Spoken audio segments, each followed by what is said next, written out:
Hello बच्चों, welcome back to my channel. कैसे हैं आप सब लोग। बिहार में जो नए अकाउंट क्लर्क की वैकेंसी आई थी इसकी प्रैक्टिस सेट हम लोग सॉल्व कर रहे थे। 9 प्रैक्टिस सेट हम लोग सॉल्व कर चुके हैं। आज आपका प्रैक्टिस सेट 10 रहेगा।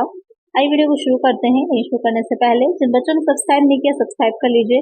वीडियो अच्छी लगेगी लाइक कर दीजिएगा और फ्रेंड्स साथ शेयर भी कर दीजिएगा। और जिन बच्चों ने बाकी के 9 प्रैक्टिस सेट नहीं देखे हैं उसकी प्लेलिस्ट बनी हुई है चैनल पे। इस वीडियो के डिस्क्रिप्शन में आपको लिंक मिल जाएगा, देख लीजिएगा। आइए शुरू करते हैं और आप लोग भी मेरे साथ उन क्वेश्चंस को सॉल्व करते चलिएगा। 9 प्रैक्टिस सेट सॉल्व कर चुके हैं। काफी आप लोगों का कॉन्सेप्ट क्लियर हो चुका है, क्लासेस भी आप लोग की हो चुकी हैं। तो अब आप लोग को ये देखिएगा इस प्रैक्टिस सेट पे कि कितने क्वेश्चंस आप लोग खुद से सॉल्व कर पा रहे हैं। उसके बाद मुझे कमेंट करिएगा कि कितने क्वेश्चंस आपके सही हुए। चलिए शुरू करते हैं। Which of the following statement regarding the error justification is false. अशुद्धि निवारण के संबंध में इनमें से कौन सा कथन गलत है। लमसम हर ही प्रैक्टिस सेट में आपके 1-2 क्वेश्चन एरर से रिलेटेड रहे हैं। यहाँ पर कह रहा है कि कौन सा स्टेटमेंट जो है वो रॉन्ग है। Suspense account always shows a debit balance. उच्चंत खाता सदैव एक नाम राशि नाम शेष को दिखाता है। Balance in the test the suspense account will be recorded in the balance sheet. शेष प्रेक्षण में उच्चंत खाता तुलन पत्र में दर्ज किया जाएगा। Sale of typewriters used for office purposes created to typewriters account. कार्यालय प्रयोजनों के लिए उपयोग किए जाने वाले टाइपराइटर की बिक्री का पैसा टाइपराइटर खाते में जमा किया गया। Goods donated should be credited to purchase account. दान के रूप में दिए गए माल को खरीद खाते में जमा किया जाना चाहिए। ये 4 स्टेटमेंट है, आपको बताना है इसमें से रॉन्ग कौन सा है। तो 3 स्टेटमेंट करेक्ट होंगे, कोई एक जो होगा वो रॉन्ग होगा। तो आपको पहले जो आपको कह रहा है कि suspense account always shows a debit balance. उच्चंत खाता सदैव एक नाम शेष ही दिखाता है। तो यही रॉन्ग हो जाएगा कि हमेशा सस्पेंस अकाउंट होता क्या है, ट्रायल बैलेंस जब हम बना रहे होते हैं और दोनों साइड उसके इक्वल नहीं आ रहे होते तो वहां पर हम क्या करते हैं, जो रिमेन अमाउंट होता है उसको हम बैलेंस जो होता है दोनों साइड में से डेबिट का भी हो सकता है क्रेडिट का भी हो सकता है, तो उसको हम सस्पेंस अकाउंट में ट्रांसफर कर देते हैं। तो हमेशा ही ये आपका डेबिट बैलेंस शो करेगा, ऐसा नहीं होता। तो यही आपका गलत हो जाएगा। यहाँ पर करेक्ट आंसर हो जाएगा ऑप्शन ए। और बी पॉइंट में जो कह रहा है कि जो balance sheet in the test the suspense account will be recorded in the balance sheet, कि जो सस्पेंस अकाउंट हम बनाते हैं उसको बैलेंस शीट में लेकर के जाते हैं, तो करेक्ट हो जाएगा। जो थर्ड पॉइंट कह रहा है कि जो कार्यालय प्रयोजनों के लिए उपयोग किए जाने यानी कि जो टाइपराइटर था वो ऑफिस यूज के लिए लिया गया था, अब उस टाइपराइटर को क्या किया इन्होंने सेल कर दिया, तो उसके जो पैसे मिले या जो भी आया अमाउंट हमारे पास तो हमने उसे टाइपराइटर अकाउंट में ही दिखा दिया, ये भी करेक्ट है। दान के रूप में दिए गए माल को खरीद खाते में जमा किया गया, ये भी सही हो जाएगा आपका। कि जो भी गुड्स यहाँ पे ट्रांजिट के लिए जाते हैं, जितने भी जो भी गुड्स होते हैं जो लॉस बाय फायर हो जाता है या फिर चोरी हो जाता है या फिर अगर हमने डोनेट कर दिया तो उसको हम परचेस अकाउंट में ही जमा करते हैं। तो यहाँ पर ए पॉइंट जो है वो गलत हो जाएगा। चलिए नेक्स्ट क्वेश्चन है, the machinery purchase for ₹5,000 has been debited from the purchase account. Which of the following will be a rectified entry in the case.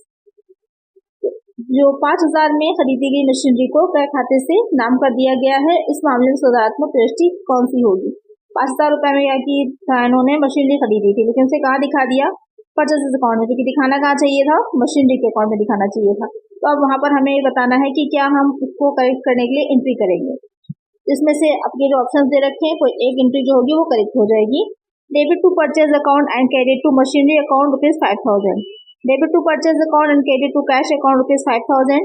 Debit to machinery account and credit to cash account ₹5,000। Debit to machinery account and credit to purchase account 5,000। इसमें से correct कौन सा हो जाएगा। तो इसमें जो correct होगा वो हो जाएगा कि जो मशीनरी अकाउंट है उसको हम डेबिट कर देंगे और क्रेडिट क्या कर दिया जाएगा, परचेजेस अकाउंट को। तो यहाँ पर करेक्ट आंसर हो जाएगा ऑप्शन डी। इसमें समझने वाला कुछ नहीं है, आपको एंट्रीज याद होनी चाहिए कि कैसे की जाती है, उसी से आप आसानी से देख पाएंगे कि कौन सी करेक्ट है। फिर नेक्स्ट क्वेश्चन है,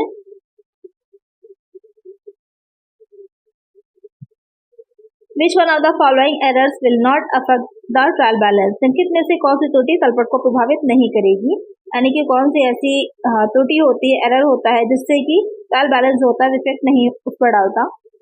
amount paid to a supplier for ₹12,000 is wrongly credited to the supplier's account, यानी कि जो अमाउंट पेड टू सप्लायर, जो सप्लायर था उसके अकाउंट में उसने उसको अमाउंट 12,000 रुपए का पे किया गया है जिसको कि गलती से क्रेडिट कर दिया गया है उसके अकाउंट में। Discount offered on cash sales ₹500 recording in the cash book but not posted to the ledger. नकद बिक्री पर दी गई छूट ₹500 कैश बुक में दर्ज की जाती है लेकिन लेजर में पोस्ट नहीं करी गई, यानी कैश बुक में दिखाया गया लेकिन लेजर में हमने पोस्टिंग नहीं करी। Amount of cash sales ₹349 wrongly posted to the ledger at ₹394। नकद बिक्री की राशि थी 349 की, लेकिन गलत तरीके से यानी कि जब पोस्टिंग की गई उसको हमने एंट्री करी तो उसकी गलत हमने कर दी, 394 कर दिया। Purchase of ₹4,500 not entered in the purchase book 4,500। Purchase of ₹4,500 not entered in the purchase book, 4,500 की खरीद क्रय पुस्तक में दर्ज नहीं की गई है। तो यहाँ पर आपको बताना है कि इसमें से कौन सी ऐसी त्रुटि है जो प्रभावित नहीं करेगी। जो पहला कह रहा है कि उन्होंने गलत, यानी कि क्या करना था, उन्हें डेबिट करना था, क्रेडिट कर दिया, तो ये तो इफेक्ट करेगी ही करेगी, दोनों साइड में ही गड़बड़ हो जाएगी। जो बी पॉइंट में कह रहा है कि कैश बुक में दिखाया लेकिन लेजर में पोस्ट नहीं किया, तो ये भी आपको इफेक्ट करेगी। यहाँ पर क्या हुआ, 349 था और जब एंट्री करी तो 394 की कर दी, तो आपका यहाँ पर 45 रुपीज से अमाउंट को आपने बढ़ा दिया, तो वो भी इफेक्ट करेगा। लेकिन यहाँ पर जो कह रहा है कि 45 रुपए की खरीद क्रय पुस्तक में दिखाई ही नहीं, इन्होंने परचेज किया लेकिन उसको परचेज बुक में शो ही नहीं किया। तो जो चीज आपने शो ही नहीं करी तो उसका जो स्टार्टिंग की हम लोग प्रारंभिक पुस्तकें बनाते हैं, जो प्राइमरी बुक्स बनती हैं, जर्नल है जैसे कि, या फिर जो उसकी सब्सिडरीज बुक बनती हैं जैसे कि परचेज बुक जो है वो जर्नल की सब्सिडरी सहायक पुस्तक कहलाती है। अगर वहां पर हम कुछ लिखना पूरी तरह से भूल जाते हैं तो उसका इफेक्ट आपके आगे के जो भी अकाउंट्स बनाते हैं उसको पड़ेगा ही नहीं, क्योंकि कुछ ऐसा है जो आपने दिखाया ही नहीं है। जब दिखाया ही नहीं है स्टार्टिंग से ही, तो उसका इफेक्ट आपके लेजर पे या जर्नल पे या उसके आगे जो आप उससे ट्रायल बैलेंस बना रहे हैं तो कोई इफेक्ट उसका पड़ेगा ही नहीं। तो यहाँ पर एक आंसर क्या हो जाएगा, ऑप्शन डी। तो अगर यहाँ पर आपके कुछ भी समझ में ना आ रहा हो तो ये ढूंढा करिए कि जो प्रारंभिक पुस्तकें होती हैं, जो स्टार्टिंग की बुक्स बनाई जाती हैं जैसे कि जर्नल है या तो उसकी सब्सिडरी बुक्स है, अगर उसमें वहां पर कुछ छूट गया है या नहीं दिखाया गया है तो वही आपका आंसर हो जाएगा। यहाँ पर क्या आंसर है, ऑप्शन डी। लेकिन अगर लेजर में गलती कर दी आपने, जर्नल में आपने एंट्री करी थी लेकिन लेजर में आपने पोस्टिंग करने में गलती कर दी, गलत अकाउंट में पोस्ट कर दिया कि डेबिट था क्रेडिट कर दिया, या फिर आपने जो है ये अमाउंट ही चेंज कर दिया, तो वो आपका इफेक्ट करता है फाइनल जो आप बैलेंस निकालते हैं उस पर, क्योंकि उन्हीं बैलेंस से हमारा जो ट्रायल बैलेंस है वो तैयार किया जाता है। नेक्स्ट क्वेश्चन है, when the total of trial balance is not reconciled, यानी कि जब कुल शेष परीक्षा का मिलान नहीं हो पाता है तो इस समय खाते खोले गए खाते का क्या नाम होगा। घुमा फिरा के क्वेश्चन आपसे पूछा जाता है, सिंपल सी बात है, अगर दोनों साइड इक्वल नहीं आ रहे ट्रायल बैलेंस के तो हम कौन सा अकाउंट खोलते हैं, जैसे कि दोनों साइड इक्वल कर लिए जाते हैं तो हो जाता है सस्पेंस अकाउंट, उचंद खाता। क्वेश्चंस वही रहते हैं, लैंग्वेज को थोड़ा सा डिफिकल्ट कर दिया जाता है, तोड़ मरोड़ दिया जाता है, वहाँ पर आपको कंफ्यूजन रहती है, समझ में नहीं आता कि क्या पूछ रहा है, गलत हो जाता है। घर आके जब आप देखेंगे उस चीज को समझेंगे तो वहां पर लगेगा ये तो बहुत इजी था, बस वहां पर सबको सारा खेल जो होता है ना लैंग्वेज का ही होता है। जितने ज्यादा प्रैक्टिस सेट सॉल्व करेंगे, जितने क्वेश्चंस आप लगाएंगे उतना ही ज्यादा आपको क्लियर हो जाएगी ये लैंग्वेज, तो ज्यादा से ज्यादा प्रैक्टिस सेट को सॉल्व किया करिए। यहाँ पर एक आंसर हो जाएगा ऑप्शन बी। नेक्स्ट क्वेश्चन है, financial accounts are prepared for the transaction happening within a period of time, dash की समयावधि के अंदर होने वाले लेन देन के लिए वित्तीय खाते तैयार किए जाते हैं, 6 मंथ, 3 मंथ, 12 मंथ, 8 मंथ। तो कितने टाइमिंग के लिए तैयार किए जाते हैं फाइनेंशियल अकाउंट जो होते हैं, तो वहां पर पूरे 1 साल का, 1 वर्ष का लिया जाता है लेखा, जो 1 साल में आपने जितना भी ट्रांजेक्शन किए होते हैं उसको ही ध्यान में रखा जाता है, उसी से ही हमारे फाइनेंशियल स्टेटमेंट तैयार किए जाते हैं। एक आंसर हो जाएगा ऑप्शन सी। नेक्स्ट क्वेश्चन है, on the basis of the following information select the correct answer, निम्नलिखित जानकारी के आधार पर सही उत्तर का चयन कीजिए। यहाँ पर आपको कुछ इन्फॉर्मेशन दे रखी है, जैसे कि debit balance as per cash book बताया है 32,000 का, cheque send to bank for clearing but not yet receive ₹10,000 के, चेक जो है वो बैंक में क्लियर है बट रिसीव नहीं कराए गए, सेंड कर दिया गया क्लियर करने के लिए बैंक को, लेकिन अभी तक रिसीव नहीं हुआ, उसका अमाउंट 10,000 का है, यानी कि संशोधन के लिए भेजे गए चेक जो अभी तक वसूल नहीं किए गए 10,000। Check issued but not yet presented for payment ₹12,000 निर्गत किए गए किंतु भुगतान के लिए अभी तक प्रस्तुत नहीं किए गए चेक 12,000 के। तो आपको बताना है कि जब यहाँ पर आप रिकंसलेशन स्टेटमेंट एक तरह से तैयार करना है तो वहां पर आप क्या चीज जोड़ेंगे और क्या चीज लेस कर देंगे, जो डेबिट अमाउंट दे रखा है कैश बुक का उससे आपका आंसर निकल आएगा। तो ऐसे क्वेश्चन में लगभग हर प्रैक्टिस सेट में आपको करवाया गया है, तो इसका आंसर आप लोग मुझे कमेंट करिए। अगर आपने सारे प्रैक्टिस सेट सॉल्व किए हैं तो आपको पता होगा कि कैसे इसको हम निकालते हैं, तो इसका आंसर आप लोग मुझे कमेंट करेंगे सभी बच्चे। तो नेक्स्ट क्वेश्चन है, total of payment side of cash book is under cast by ₹1,000 if the starting point is debit balance of passbook then, रोकड़ पुस्तक के भुगतान पक्ष का योग 1,000 से कम है यदि पासबुक का डेबिट शेष प्रारंभ करने का बिंदु हो तो। 1000 will be deducted, 1000 will be added, 1000 will be added या none of the above। तो यहाँ पर ये 1000 नहीं होगा, ये 2000 होगा। कई बार हिंदी और इंग्लिश में फर्क होता है, आपके एग्जाम में भी कभी कभी ये होता है कि हिंदी में अलग दे रखा होता है, इंग्लिश में अलग दे रखा होता है। तो क्वेश्चन को अगर ऑनलाइन आप पेपर दे रहे हैं, सीबीटी मोड पे होता है, तो वहाँ पर तो आपको चूज करनी होती है आपकी जो भी लैंग्वेज है, हिंदी है या इंग्लिश है। लेकिन अगर ऑफलाइन पेपर हो रहा होता है तो वहाँ पर एक बार क्वेश्चन को हिंदी और इंग्लिश दोनों में देख लिया करिए। और मोस्टली जो होता है इंग्लिश में अगर जो लिखा रहेगा उसको ही फाइनल माना जाता है, तो इस चीज का ध्यान रखिएगा। कभी कभी अमाउंट में चेंजेस हो सकते हैं, तो एक नजर डाल लिया करिए हिंदी इंग्लिश दोनों पर। यहाँ पर क्वेश्चन जो कह रहा है टोकन भुगतान पक्ष है उसका टोटल जो है वो 1000 से कम है। तो जब पासबुक का डेबिट शेष प्रारंभ करने जब हम करेंगे आगे, तो 1000 जो होगा वो किस तरह से लिया जाएगा, उसे डिजिट करेंगे, उसे ऐड कर देंगे, या फिर 2000 को हम ऐड करेंगे, या फिर इसमें से कुछ भी नहीं किया जाएगा। तो क्या किया जाएगा, उसे हम 1000 विल बी डिडक्टेड, 1000 रुपये हाथ पर हम घटा देंगे। तो ऐसा क्यों किया जाता है, जब आप आगे समाधान विवरण पत्र बनाते हैं तो वहाँ पर कोई शेष प्रारंभ करने का बिंदु यानी कि कोई ओपनिंग बैलेंस होता है, तो पासबुक की जो डेबिट साइड है उसको जो कैश बुक होती है उसमें से हम लेस करते हैं, क्योंकि कुछ एक रूल होते हैं, उन्हीं रूल के अकॉर्डिंग ही लेस किया जाएगा या ऐड किया जाता है। तो उस चीज का ध्यान रखा रहेगा। और अगर अधिक खर्च होता है यानी कि ओवरड्राफ्ट निकल करके अगर आया है, तो इसका मतलब ये हो जाएगा कि उसे हम जो कैश बुक बनाएंगे उसमें हम उसे ऐड करेंगे। तो इस चीज का ध्यान रखिएगा। भुगतान पक्ष का योग 1000 से कम होने का मतलब ये है कि रिसीव साइड जो है आपका बड़ा है, यानी कि हमें रिसीविंग ज्यादा हुई है और हमारा पेमेंट हमने कम किया है, जो कि आप जानते हैं कैश बुक में यही होता है, ये डेबिट बैलेंस निकल करके आता है हमेशा ही। मोस्ट ऑफ द टाइम जो कैश बुक हम बनाते हैं उसके कैश कॉलम जो होता है उसमें डेबिट बैलेंस ही रहता है। यहाँ पर करेक्ट आंसर है ऑप्शन ए। चलिए नेक्स्ट क्वेश्चन है, BRS is prepare to dash. BRS को डैश के लिए तैयार किया जाता है। BRS बच्चे कंफ्यूज हो जाएंगे, अब आप लोग को पता है BRS की फुल फॉर्म क्या होती है। जो बैंक की कैंसलेशन स्टेटमेंट हम बनाते हैं उसी को शॉर्ट में हम BRS बोलते हैं। तो यहाँ पर डैश को मतलब किसके लिए तैयार किया जाता है, किस लिए बनाया जाता है, update balance in cash book, रोकड़ बही में शेष अद्यतन के लिए, reconcile the difference between cash book and bank book. तो यहीं पर आपका सही हुआ जा रहा है। आगे देखते हैं बोथ ए एंड बी, यानी कि दोनों सही है ए और बी, और या फिर नन ऑफ द अबव, उनमें से कोई भी सही नहीं है। तो यहाँ पर क्या करेक्ट हो जाएगा, तो यहाँ पर बी ही करेक्ट हो जाएगा। ये आपका ए और बी जो दे रखा है वो सिर्फ कंफ्यूज करने के लिए दिया है। यहाँ पर हम बनाते हैं रोकड़ बही और बैंक पुस्तिका के बीच में अंतर में सामंजस्य स्थापित कर देंगे। तो एक आंसर हो जाएगा ऑप्शन बी। नेक्स्ट क्वेश्चन है, under approval basis of accounting outstanding selling commission bill, लेखांकन के उपार्जन आधार में अदत विक्रय कमीशन होगा। कई आपके कॉन्सेप्ट मैंने आप लोग को पढ़ाए हुए हैं, उसमें से ये भी एक कॉन्सेप्ट होता है उपार्जन आधार, जो सिद्धांत हैं जो अकाउंटिंग के इस चीज से रिलेटेड है ये। तो वहाँ पर अदत विक्रय कमीशन है, यानी कि कुछ सेलिंग कमीशन था जो कि आउटस्टैंडिंग अभी पे नहीं किया गया है, तो उसका हम किस तरह ट्रीट करेंगे, reduce gross profit, increase gross profit, reduce net profit या फिर इंक्रीज नेट प्रॉफिट। कि सकल आपको कम करेगा, बढ़ा देगा, या शुद्ध लाभ को कम करेगा या फिर उसे बढ़ा देगा। तो यहाँ पर क्या होगा, ये रिड्यूस नेट प्रॉफिट शुद्ध लाभ को कम करेगा, कि जो अदर विक्रय कमीशन होता है उससे हमारा जो नेट प्रॉफिट होता है वो घट जाता है। अब क्वेश्चन ये आता है कि कैसे घट जाता है। तो यहाँ पर एक चीज का ध्यान रखिएगा कि उपार्जन आधार जो होता है वहां पर हम तब तक जो है किसी चीज का लेखा नहीं करते हैं, तब तक उसको नहीं लिखते हैं जब तक कि वो उत्पन्न नहीं हो जाते, ना कि जब वो प्राप्त होते, यानी कि रिसीव होने पर नहीं, उनके उत्पन्न होने पर ही उन खर्चों को, उन एक्सपेंसेस को या फिर इनकम्स को दिखाया जाता है। यहाँ पर जो क्वेश्चन में कह रहा है कि कमीशन देना था जो कि एक आपका एक्सपेंस था, लेकिन अभी तक वो दिया नहीं गया है, तो वहां पर बिक्री कमीशन में उसे हम जोड़कर ही दिखाएंगे। तो जो लाभ हानि खाता होगा, जो प्रॉफिट एंड लॉस अकाउंट होगा, उसके डेबिट साइड में उसको दिखाया जाएगा, जिससे कि प्रॉफिट जो होगा वो कम हो जाएगा। तो एक आंसर क्या है, ऑप्शन सी।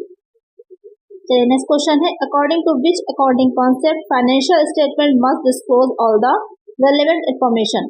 इसी लेखांकन अवधारणा के अनुसार वित्तीय विवरणों के द्वारा समस्त आवश्यक सूचनाओं का प्रकटीकरण आवश्यक है। यानी कि इसमें से कौन सी अब कॉन्सेप्ट है जो ये कह रहा है कि समस्त आवश्यक सूचनाएं, जितनी भी इंपॉर्टेंट इंफॉर्मेशन होती है उसको डिस्क्लोज कर देना चाहिए, प्रकट कर देना चाहिए। मटेरियलिटी कॉन्सेप्ट, भौतिकता की धारणा, ड्यूअल एस्पेक्ट कॉन्सेप्ट, द्विपक्षीय धारणा, फुल डिस्क्लोजर कॉन्सेप्ट यानी कि पूर्ण प्रकटीकरण की धारणा, कंसिस्टेंसी कॉन्सेप्ट, एकरूपता की धारणा। नाम से क्लियर है, डिस्क्लोज कर देना, और यहाँ पर फुल डिस्क्लोजर एक कॉन्सेप्ट आपका कह ही रहा है, पूर्ण प्रकटीकरण, यही करेक्ट आंसर हो जाएगा, ऑप्शन हो जाएगा सी करेक्ट। यहाँ पर कभी कभी होता है ना कि थोड़ा सा कॉमन सेंस भी यूज करिए तब भी निकल आता है। वैसे आप लोग को मैंने ये पढ़ाया है तो आपको पता ही होगा कि जो पूर्व प्रकटीकरण अवधारणा वो ये कहती है कि सारी चीजों को बता देना चाहिए।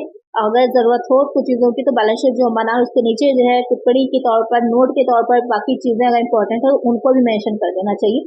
कुछ भी बिजनेस रिलेटेड छुपाना नहीं चाहिए। एक आंसर है ऑप्शन सी। नेक्स्ट क्वेश्चन है, an audit is an independent examination of firm financial information unlike dash. लेखा परीक्षा फर्मों के डैश से पृथक उनकी वित्तीय जानकारी की एक स्वतंत्र परीक्षा होती है। प्रॉफिट ओरिएंटेशन, लाभ उन्मुखता, साइज, आकार, लीगल फॉर्मेट, कानूनी स्वरूप। यहाँ पर आपको ये बताना है जो ऑडिट होता है फर्मों के किस चीज से पृथक उनकी वित्तीय जानकारी की एक स्वतंत्र परीक्षा है। लाभ उन्मुखता से अलग, या फिर आकार से अलग, या फिर कानूनी स्वरूप से अलग। यह हो सकते हैं तीनों या इनमें से कोई दो। तो यहाँ पर जो करेक्ट आंसर होगा वो हो जाएगा ऑप्शन ए, इन तीनों से ही अलग होता है। यानी कि लाभ, आकार और कानूनी स्वरूप को नहीं देखा जाता, ये देखा जाता है कि जो स्टेटमेंट फाइनेंशियल बनाए गए हैं, फाइनेंशियल स्टेटमेंट वो एक्चुअली जो दिखा रहे हैं वो सही है या नहीं है, ये चीज देखी जाती है। ना कि ये सिर्फ देखा जाता है कि वो प्रॉफिट में है या नहीं। तो यहाँ पर करेक्ट आंसर हो जाएगा ऑप्शन ए कि इन तीनों से ही पृथक होती है। थोड़ा सा क्वेश्चन पे ध्यान दीजिएगा, अनलाइक, पृथक, इसकी बात नहीं की जा रही है, इनसे अलग होता है ये पूछा जा रहा है आपसे। तो यहाँ पर इन तीनों से ही अलग होता है। नेक्स्ट क्वेश्चन है, the susceptibility of an assertion about a class of transaction account balance और disclosure to a misstatement that could be material either individually और when aggregated with other misstatements before consideration of any related controls is dash। किसी भी संदिग्ध नियंत्रण पर विचार करने से पहले लेनदेन के एक वर्ग खाते की शेष राशि या एक गलत विवरण के प्रकटीकरण के बारे में एक दावे की संवेदनशीलता व्यक्तिगत रूप से या अन्य गलत विवरण के साथ एकत्रित होने पर डैश है। डिटेक्शन रिस्क, पता लगाने का जोखिम, कंट्रोल रिस्क, नियंत्रण जोखिम, इनहेरेंट रिस्क, अंतर्निहित जोखिम, ऑडिट रिस्क, अंकेक्षण जोखिम। यहाँ पर क्वेश्चन थोड़ा सा काफी बड़ा दे रखा है, आपको ये पता होना चाहिए कि ये जो चार चीजें हैं वो क्या होती है, तो आपकी समझ में आ जाएगा कि इसमें से कौन सा करेक्ट होगा। तो यहाँ पर क्वेश्चन आपसे कह रहा है कि जोखिम कई तरह के होते हैं, कुछ कंट्रोल्ड होते हैं, कुछ अनकंट्रोल्ड होते हैं। तो यहाँ पर जो अंतर्निहित जोखिम होता है, इनहेरेंट रिस्क होता है, उसमें ये रहता है कि किसी भी कारण से या किसी भी वजह से वो नियंत्रण जो होगा, जो आंतरिक नियंत्रण की प्रणाली अपनाई जा रही है, लेकिन उसके होते हुए भी कोई चूक हो सकती है, कोई गलती हो सकती है। तो वहां पर अगर कोई भी लेन देन किया गया है या कोई भी खाते में जो शेष दिखाया जा रहा है उससे रिलेटेड कोई भी इन्फॉर्मेशन गलत है, मिस स्टेटमेंट है वहां पर, तो उस तरह का जोखिम जो होता है उसे इनहेरेंट रिस्क कहा जाता है, अंतर्निहित जोखिम कहते हैं।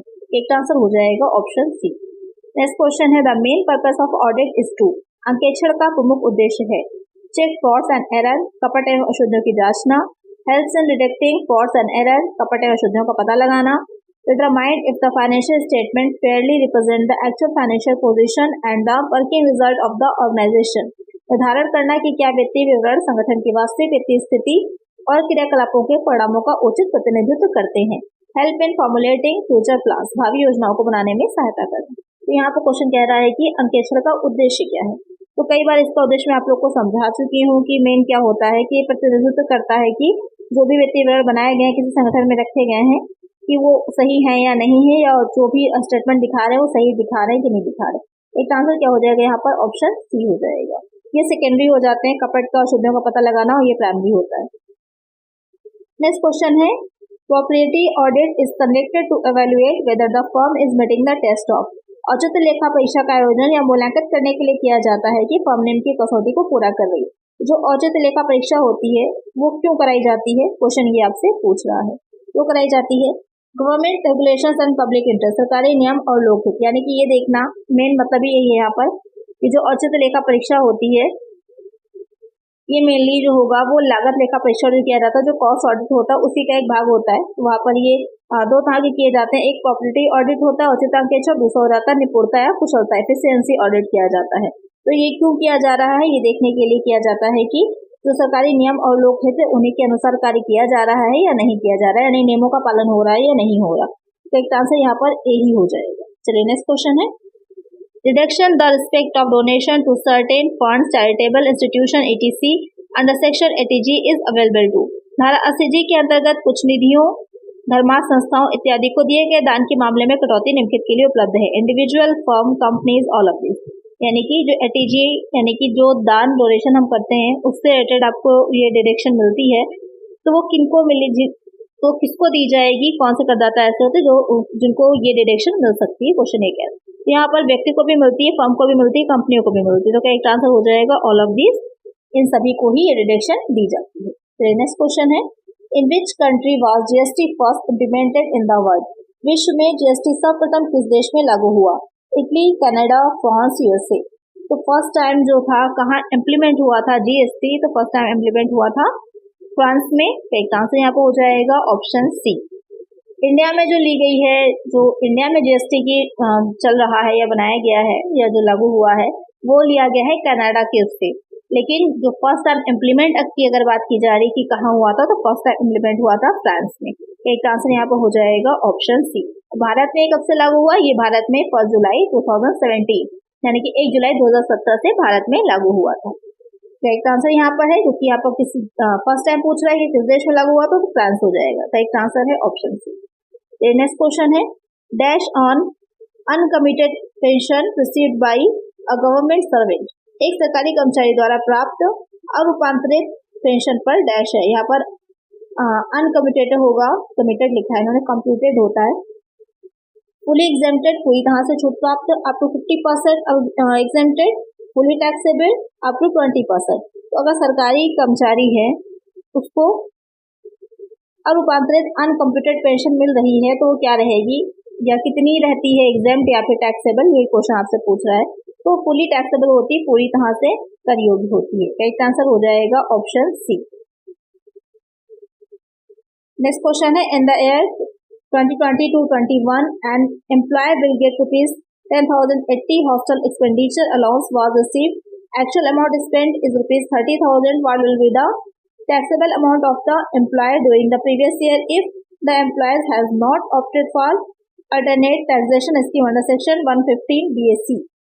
यहाँ पर क्वेश्चन क्या कह रहा है कि एक कर्मचारी है को 2 बच्चों के लिए 10,080 का छात्रावास व्यय भत्ता प्राप्त हुआ है। खर्च की गई वास्तविक राशि यानी कि उसे मिला है 10,080 का छात्रावास भत्ता, उसने एक्चुअल में कितना पे किया है? 30,000 का किया है। तो आपको ये बताना है कि कर्मचारी की कर योग्य राशि कितनी होगी यदि कर्मचारी ने धारा 115 BAC के अंतर्गत वैकल्पिक कराधान योजना का विकल्प ना चुना हो। तो वहाँ पर आपको बताना है कि कितना टैक्स उसके पर लगेगा या कितना उसके लिए टैक्सेबल होगा। तो सबसे पहला पॉइंट तो ये होता है कि कितना होता है। तो बच्चों की अगर बात करें हॉस्टल अलाउंस की, तो पर चाइल्ड 300 पर मंथ होता है और अधिकतम 2 बच्चों तक, इसको ध्यान में रखिएगा। 300 पर मंथ होता है, अधिकतम 2 बच्चों तक, मैक्सिमम 2 चाइल्ड।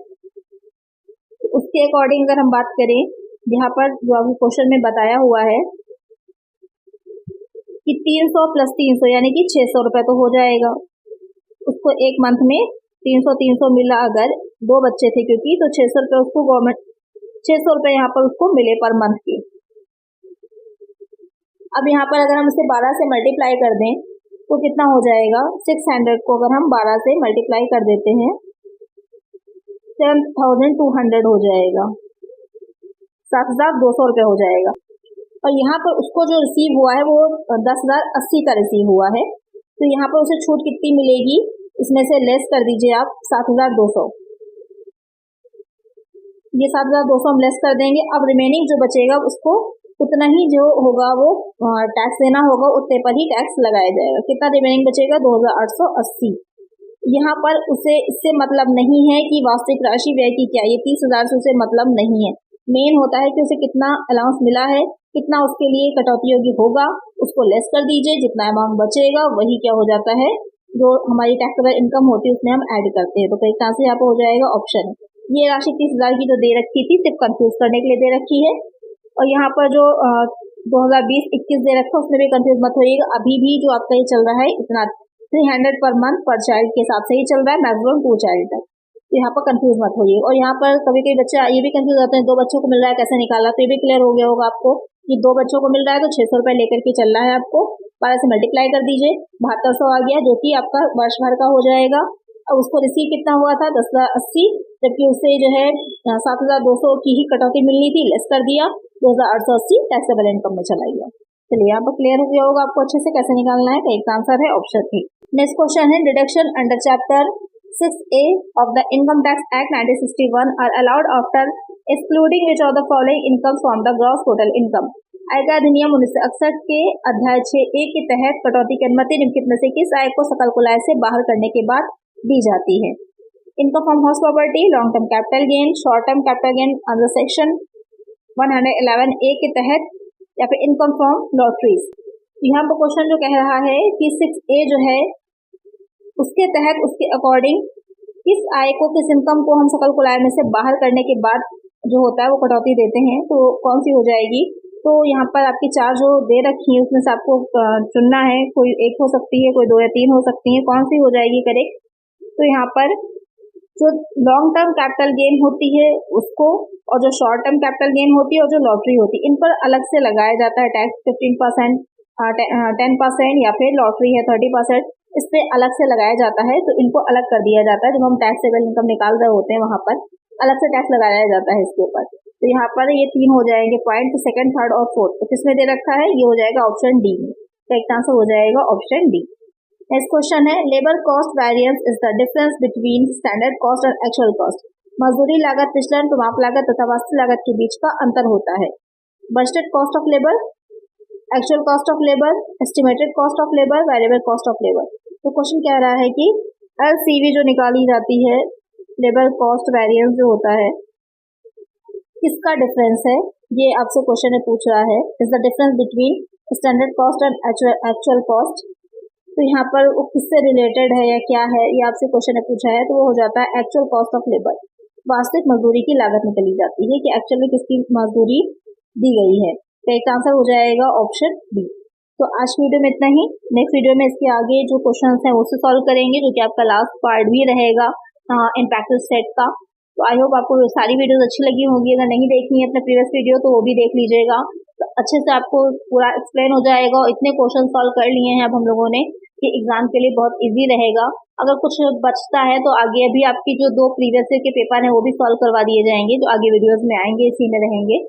तो वीडियो को जरूर देखिएगा। आगे की भी वीडियो अच्छी लगेगी लाइक कर दीजिएगा, चैनल को सब्सक्राइब कर लीजिए और फ्रेंड्स के साथ शेयर कर दीजिएगा वीडियो को। मिलते हैं नेक्स्ट वीडियो में। Thank you.